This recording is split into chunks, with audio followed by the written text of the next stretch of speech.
Madeline, thank you. Finding a job can be hard, and it can be even harder if you are one of the 80 million Americans who have a criminal record.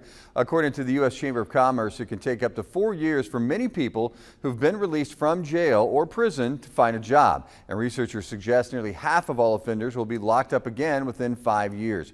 However, they also say former inmates who enter the workforce are less likely to re-enter a jail cell. And that brings us to a local program turning people's lives around. Ahmad Lathan is live in the studio now with more. Jeff, it's called the Jailhouse Cafe here in Cape Girardeau. The program's mission is to offer ex-offenders a second chance by providing culinary skills, work development, and hope for their futures.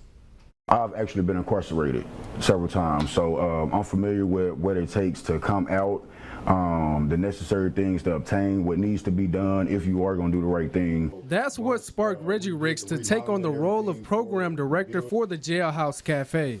Participants with a criminal record get a chance to integrate back into society by learning service industry skills.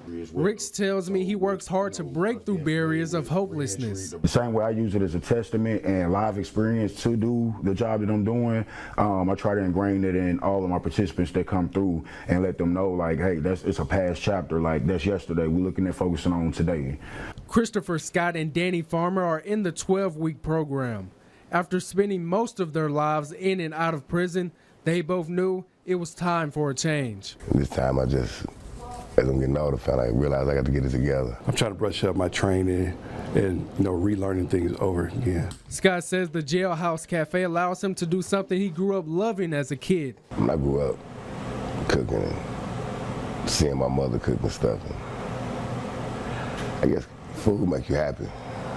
There ain't a lot to be happy for when you first get out of jail. So if you got a job and you're around some good food, then maybe to put a smile on your face. Farmer says he has a special reason for joining the program.